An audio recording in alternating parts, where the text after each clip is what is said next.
President of the General Assembly, the Assembly of Humanity, and wish you well in the management of our affairs. I congratulate also the Secretary General on his unanimous re-election for a second term. The common agenda that he has outlined provides us with a powerful framework within which to tackle effectively global issues in these first decades of the 21st century. The presence here in New York of 102 leaders of nations in this 76th session tells us of our resolve to return the world to normalcy. We're not there yet, but we're making considerable progress. Back in 2017, when I made my first appearance at the General Assembly as the newly elected president of Ghana, I said neither Ghana nor Africa wanted to be scars on anybody's conscience. I said we want to build economies that are not dependent on charity and handouts, because long and bitter experiences have taught us that no matter how generous the charity, we would remain poor. Between 2017 to 2020, Ghana recorded an average growth rate of 7%, amongst the highest in the world. In 2020, when the global economy in sub-Saharan Africa has contracted by 3.5% and 2.1% respectively, Ghana was one of the few countries that produced a positive growth rate. This is a testament to our determination to build a Ghana beyond aid. 1 year on, although infection rates and deaths are relatively lower in the region, the virus's impact on economies and livelihoods has been damaging.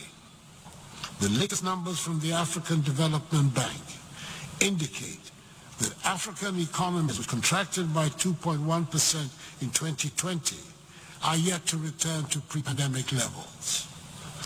More than 30 million Africans fell into extreme poverty in 2020, and nearly 40 million could do so in 2021. The social impact has been devastating. Over 103 million African jobs have been lost.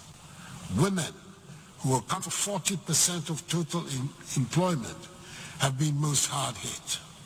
Mr. President, we're listening to the scientists.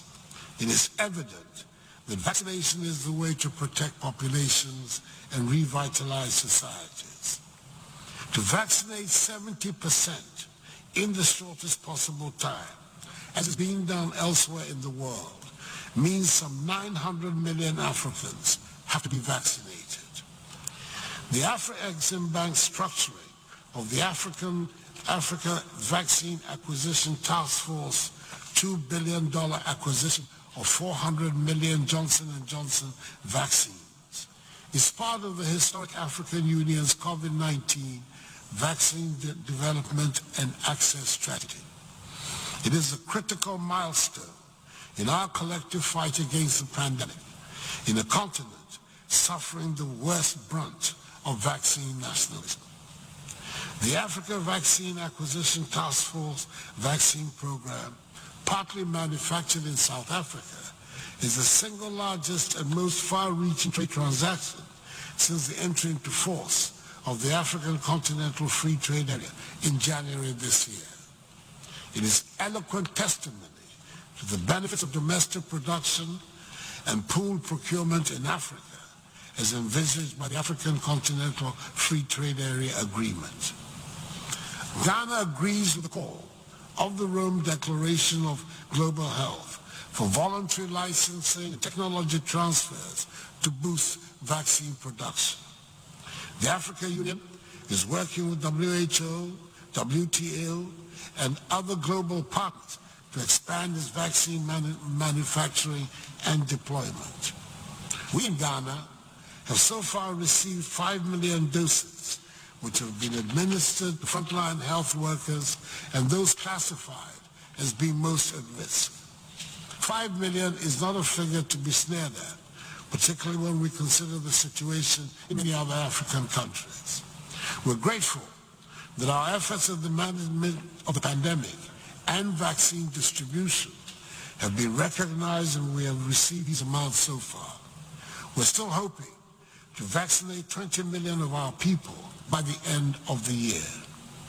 One unfortunate development appears to be the recent measures on entry into some countries in Europe, which suggests that Covishield, the Oxford AstraZeneca vaccine manufactured in India, is not recognized by these countries. What is intriguing is the fact that this vaccine was donated to African countries through the COVAX facility. The use of vaccines as a tool for immigration control will be a truly retrogressive step. Mr. President, the last time there was such an upheaval in the world was during the Second World War, which led to the establishment of a new world order. This organization, the United Nations, and the other Bretton Woods institutions were created to maintain international peace and security, help rebuild the shattered post-war economy, and promote global economic cooperation. Even before the pandemic outbreak, many had concluded that the current structure of global economic cooperation, designed some 77 years ago, has proven inadequate to finance infrastructure and economic transformation in developing countries.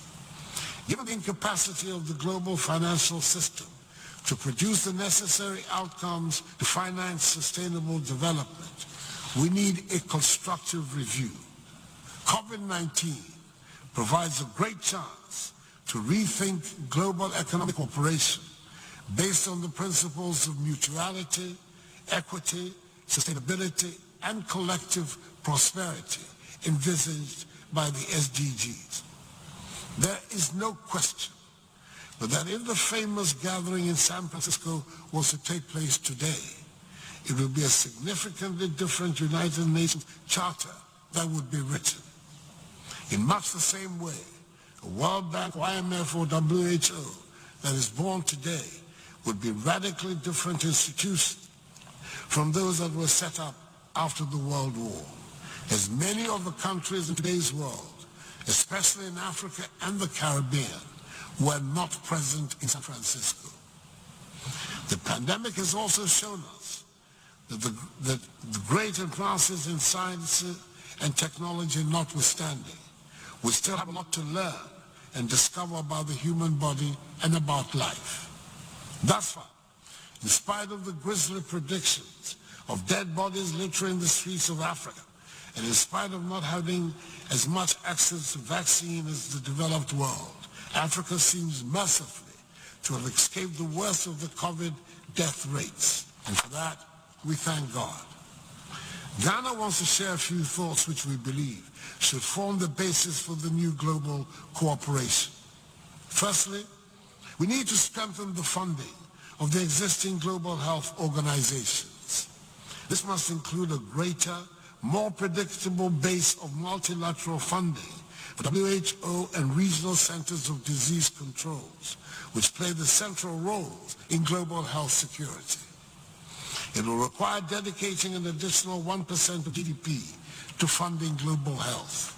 This is an investment in the global public aid goal, not aid. Secondly, we must develop more resilient finances to build back better and for future preparedness.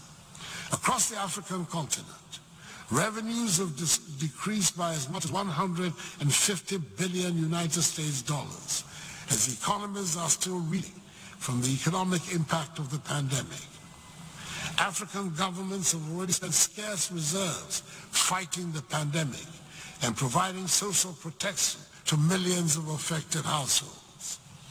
Ghana has been advocating that innovative financing must also address structural challenges beyond responding to immediate fiscal needs by providing mechanisms to facilitate investment in health infrastructure, technology, the environment, and people that would bolster resilience and equitable recovery.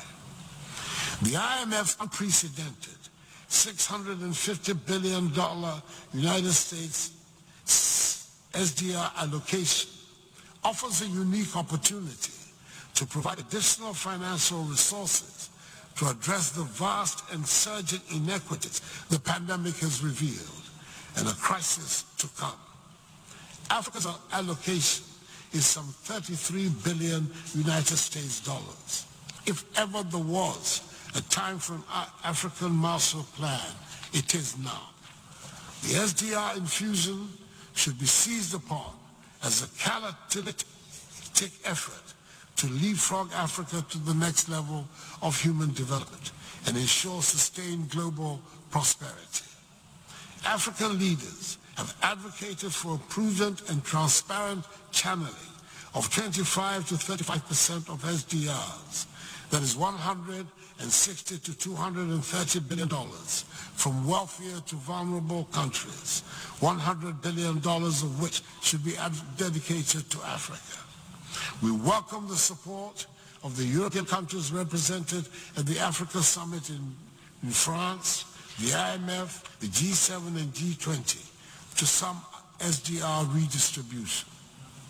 Mr. President, proceeds of channeled SDRs should fund vaccine acquisition and manufacturing, climate and green investments, and a Pan-African stability mechanism, like the European Stability Mechanism, that will safeguard financial stability on the continent. A part of the redistribution should also help fund the recapitalization of the African Development Bank and Afri-Exim Bank to support industrialization, private sector job creation, and the African Continental Free Trade Initiative. Thirdly, we must reposition key multilateral organizations and international financial institutions such as the United Nations, the other Bretton Woods institutions, and the G20 to reflect inclusiveness, support country investments in global public goods, and ensure fast-track financial support to build back better and prepare for future pandemics. For instance, the key to the G20's effectiveness is that it achieves representative coverage of the global population and economy with a diversified enough number of leaders at the table to enable speed and flexibility in deliberation and decision-making.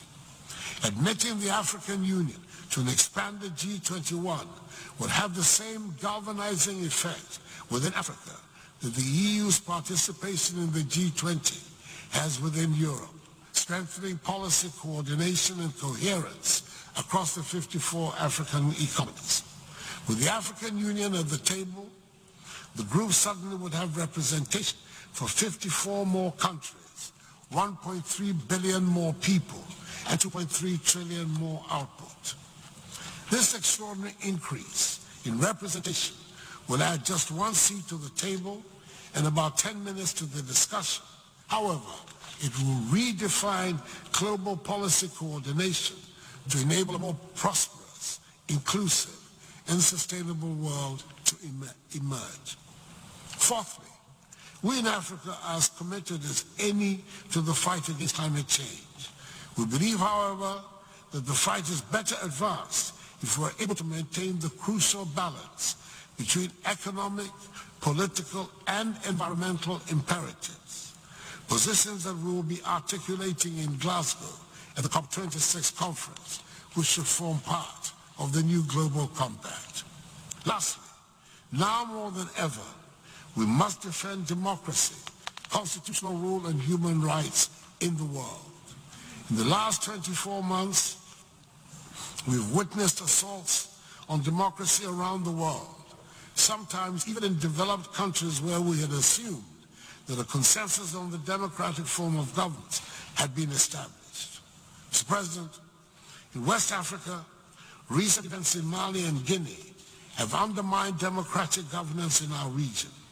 ECOWAS, the regional body whose authority I have the honor to be the current chair, is unreservedly committed to maintaining democratic governance in the ECOWAS community. That is why both Guinea and Mali, foundation members of the community, have been suspended from its organization pending the restoration of democratic governance. We welcome the support of the United Nations for the measures taken. ECOWAS has given Guinea 6 months to do so, and requested the immediate release of President Alpha Conde. On my visit to Conakry last Friday, the military leaders indicated their willingness to see to his imminent release, and it is our hope that they will keep to their word. The authority has also made it clear to the military government in Mali that it is not prepared to negotiate an extension to the February deadline for the holding of democratic elections, as the essential steps to be taken can, with political will, be effected within the ECOWAS-sanctioned timetable. It is better that a government with a democratic mandate be in place as soon as possible to implement the necessary reforms for the future stability and growth of Mali, thereby enhancing capacity for the all-important fight against terrorism in Mali and in the wider Sahel. We in Ghana highly resolve that we will continue to defend democracy and constitutional rule and uphold human rights. We shall work to strengthen the institutions that support democracy in our country and in our region. We shall continue to support the United Nations and other international organizations to help remind us that indeed no man is an island entire of itself. I thank you for your attention.